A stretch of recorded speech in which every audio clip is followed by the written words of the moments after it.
When I was involved in broadcasting, I used to have the first hour of my show as a disc jockey in Columbus, Ohio. I used to give an inspirational program.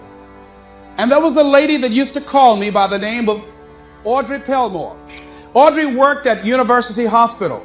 Audrey was an enthusiastic personality that everybody liked her. I mean, she had a radiant smile, and she was just one of those people. You ever meet one of those people that everybody just liked them? She was one of those kind of folks. Audrey became stricken with muscular sclerosis at a very young age. And after a while, she became confined to a wheelchair. She had children. And because of her physical deterioration, she could no longer take care of her children. And she had to be confined to a nursing home, Alum Creek Nursing Home on Nelson Avenue in Columbus, Ohio. Audrey used to have the nurses at the hospital call the radio station and put the phone to her ear. And she would ask for a certain request, and I would ask her to say a few words to the listening audience. One day while I was doing my program, I got a call from one of my regular callers, a young lady by the name of Shirley. Shirley, on this particular day, there was a sound in her voice, and I detected that something was wrong. And she said to me, "It's nice talking to you, Les. I'll be seeing you." And I said, wait, hold a minute, Shirley. There's something wrong. She says, "There's nothing wrong." I said, "There is, Shirley. I know you. Come on, Shirley, what's wrong?" Well, Shirley had been diagnosed as having cancer of the breast. And they told her that she had a 60-40 chance of not surviving. During the time that she had had her medical examination, her husband had become distant. Through the pressure of losing her husband and the illness, she just felt, hey, I'm not the kind of person that can handle suffering, and I'd rather just end it quickly. She was at a critical point in her life, and this is the option that she decided to take. I did everything I could to discourage her, to give her a reason to want to go on living. I was trying to find something that she can hold on to that would give her a sense of hope, some thread. And I used scripture and everything. And one of my fallback positions, Lord, grant me the serenity to accept the things that I cannot change, the courage to change the things that I can, and the wisdom to know the difference. And she didn't budge. That did not work. And I was out of my arsenal of what can I do to hold on to her, to get her to change her mind, to create a shift in her thinking. And the thought came to me. I said, "Shirley, could you wait until tomorrow?" She waited for a long time before she answered. She said, "Why tomorrow?" I said, "Because if you wait until tomorrow, I'd like to take you by to see Audrey Pelmore. You remember Audrey that I talk about all the time on the air?" She said, "Yes, I like her. I would like to meet her." And she met me at the Alum Creek Nursing Home. And when we got there, we were both very silent because I'd made a pact with her that if this was not enough to discourage her from taking her life, then I would honor our agreement and I would just release her. And I was going to talk to somebody else to try and get her. I didn't tell her that. As we walked down the hall, I did not know exactly what to expect. I had not seen Audrey for some time. When we walked in the room, there Audrey was, all twisted and physically deformed. She had no voluntary use of her arms. She couldn't even fan a fly out of her face. She couldn't get up and move around. And we had to get close to her because her vision was blurred and she can't speak very loudly. And her hearing was somewhat impaired. And as we drew closer to her, I said, "Audrey, this is Les. And I have a friend with me named Shirley. How you doing, Audrey?" And with what strength she had, she said, "Better than good and better than most." And Shirley, I know as the tears began to form in her eyes, I know she had to be thinking that here this woman is. She's been on her back, a prisoner in her body for 17 years. She can't turn herself. She can't get up and go to the restroom. She said to me, "Les, I'd love to be able to get up and walk out of here with you. I'd love to be able to take care of my children, to be a mother to them, to see them graduate from high school." She said, "Les, I can't do that. And I'm doing better than good and better than most." Shirley had to be saying within herself, what right do I have to feel sorry for myself? What right do I have to cry out, why me? And she decided and left there with a commitment that she wanted to live with whatever time that she had left, that she had no right to cut the time off. She had no right to do that. And she left there with a new determination, a new spirit about her. And that's something about what we have, that you have. There sometimes your options are frozen. See, Audrey can't walk out of a hospital. She did not have the capacity to take care of her children, but she had a freedom of spirit. And that's what we have wherever we are, with whatever hand that life has dealt us. We have the freedom of spirit. We can go through life whining and weeping, or we can have the kind of spirit that people will say, hey, there's a blessing to be around that person. The staff at the hospital used to go in her room to be encouraged and inspired by her, because she didn't feel sorry for herself, and she didn't go through life blaming everybody. See, a lot of people like to try and cheat. I was with a friend of mine, and we went into a service station to get some gas. They gave me back too much change. I discovered it down the road, and I was turning around going back. Guy said, "You're a fool. Hey, man, what when they don't give people enough change? You think they flag the people down?" I said, "I'm not responsible for them. I'm responsible for me." I went back and I told the guy, "Excuse me, sir, you gave me a $20 bill too much." I gave it to the guy just took it and walked away, didn't say thank you. The guy in the car laughed, said, "I told you, you fool." I said, I'm not responsible for his attitude. I don't care. Knowing that he would not say thank you, I would still give it back to him. Because my image of myself says, hey, you don't take something that doesn't belong to you. That's the way my mother raised me. Don't try and cheat. Say, well, you know, this little bit won't count. Everything counts. A friend of mine was on welfare after going through a bad experience.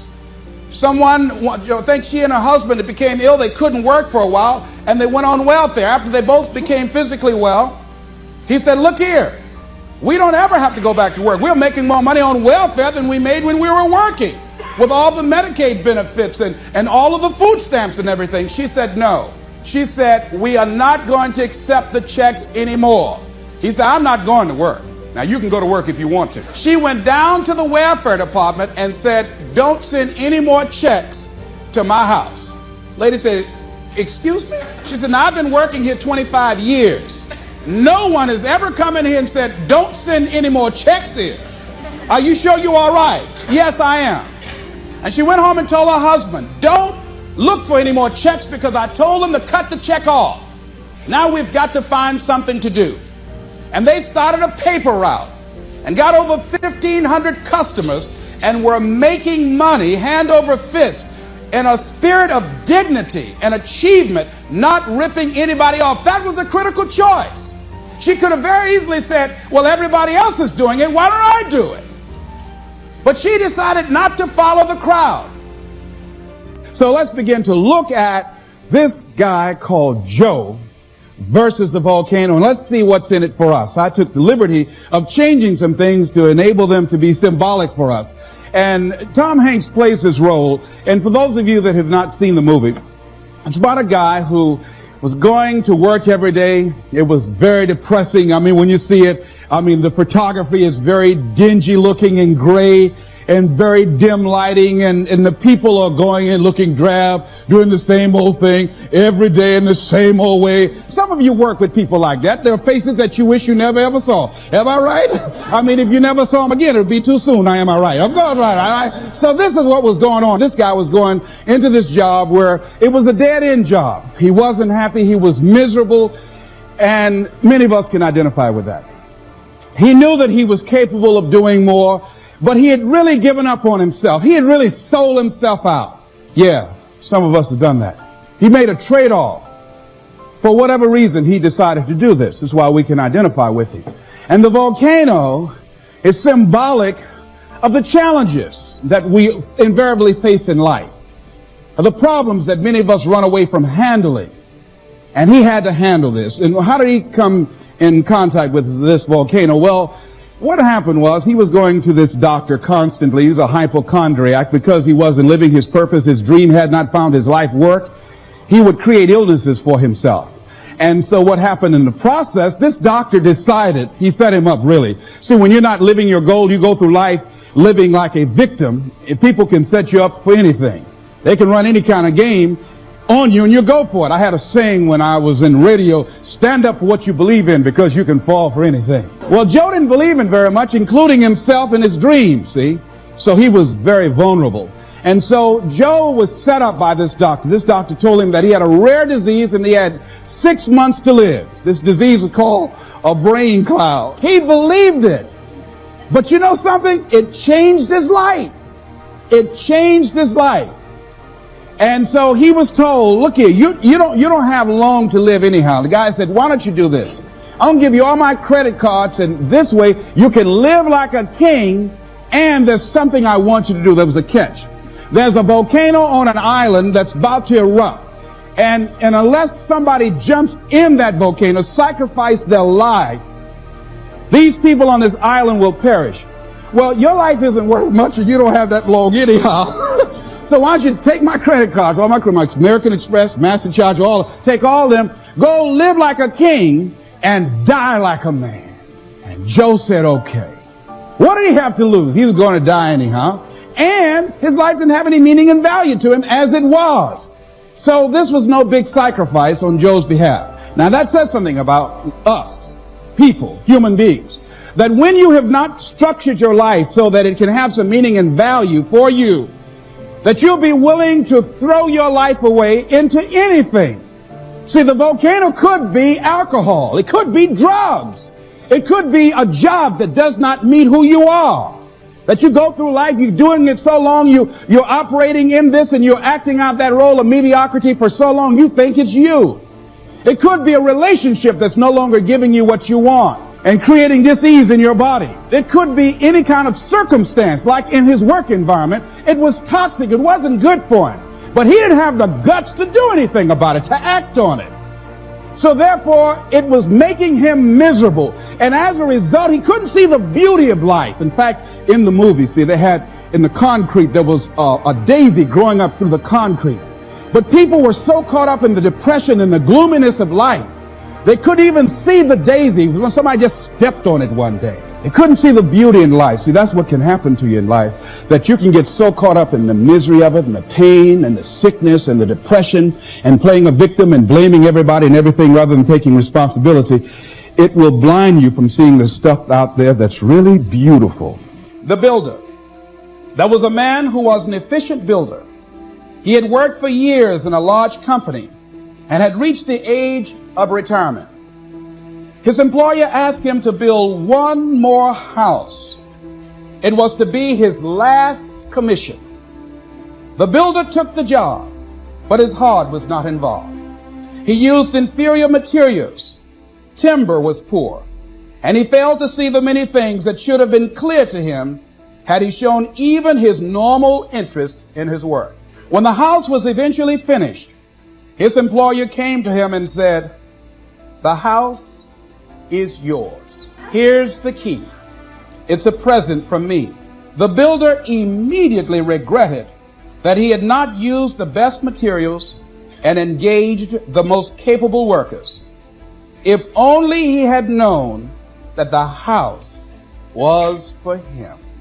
If he had made a commitment with his life, with his craft, that I'm going to give my best at all times, even if this is my last job, I'm going to give it my best shot because that expresses who I am, he would have been more appreciative of that gift. Would you imagine that? I think that makes a very good point. Larry DeAndre, who I think is going to be one of the greatest motivational speakers around today, told me a story, a true story of a friend of his, that every day when he came home from school, when he would get to a certain block in his neighborhood, there was a neighborhood dog that would chase him. And that dog would start after him barking. Boy, he would run, just running from that dog every day. Finally, he just got tired of that dog chasing him every day. He said, this dog come around here today, I'm going to take a brick or something and bust him in the head. So he was walking home that day, minding his own business. Sure enough, same area, there was that dog there. And the dog started barking, he started running, he saw a brick and he stopped and picked up the brick and turned around, and the dog got close to him. He realized the dog didn't have any teeth. He said he put the brick down and said, get on out my way. And ladies and gentlemen, all our lives, many of us go through life running from things that ain't got no teeth to do us any harm. Haven't you been afraid to do something and then after you did it, you say, whoa, If I'd known it was this easy, I would have done it before. Haven't you ever had that experience? Raise your hand. Absolutely. So we created this in our minds, false evidence appearing real. We made it real in our minds. That's why Churchill said there's nothing to fear but fear itself. I remember the worst speech I had ever given in my life. I let someone exploit a fear that I had. For years I had a tremendous inferiority complex because I'm not college educated. And this person knew this. And she said, let me write this speech for you. You're going to speak at Ohio State University. Those people are very educated there. And they're going to know when you make grammatical errors. And they're going to know because of the substance of your speech that you are not literate. I care about you. I don't want you to embarrass yourself. So this person proceeded to write a speech for me. I had a speech in my mind. But this person was stronger than I was negatively than I was positive about my own thoughts. And I gave my power away. With my permission, I allowed this person to guide me to do something that I really didn't want to do. But I didn't feel enough inner strength and conviction about my skills as a speaker and the message that I had to bring to stick by my guns. And I got up there at the Ohio Union and I read this straight speech and did not move and did not take my eyes off the page because I'm not accustomed to reading. And after I finished, some people gave me a standing ovation because I read it extremely well, and I was very tense and I was very nervous. But Boo was with me, and we've been together since second grade. And I didn't want to go on the side of the room where he was. I saw the look in his eyes. And another friend of mine by the name of Mike Williams, and I knew what they were going to say. And they had the look on their face like, what happened to you? And so I didn't go over there. I went over here where I could get some compliments. And these people were saying, you were very good. Oh, thank you very much. I wanted to be fortified before I got this whooping. So finally we were going to the car, and we got in the car, and Boo was trying to be as tactful as he could. And then he just said, that was the worst speech you have ever given. I said, oh, Boo, I know. Why did you read the speech? What happened to your spontaneity? You've always been an extemporaneous speaker. Les, why did you do that when she told me that they wouldn't accept what I said? Les, let them take you as you are. I gave my power away. Ladies and gentlemen, don't give your power away. You don't need anybody to approve your dream. It was given to you. If they can't see it, it's because it wasn't given to them. It was given to you. Hold it, nourish it, cultivate it, work on it. It's yours. It's your baby. Work on it until it comes into fruition. I gave away my power, and I said, I'm not going to do that no more. If you've ever given away your power, repeat after me, please. I'm not going to do that no more.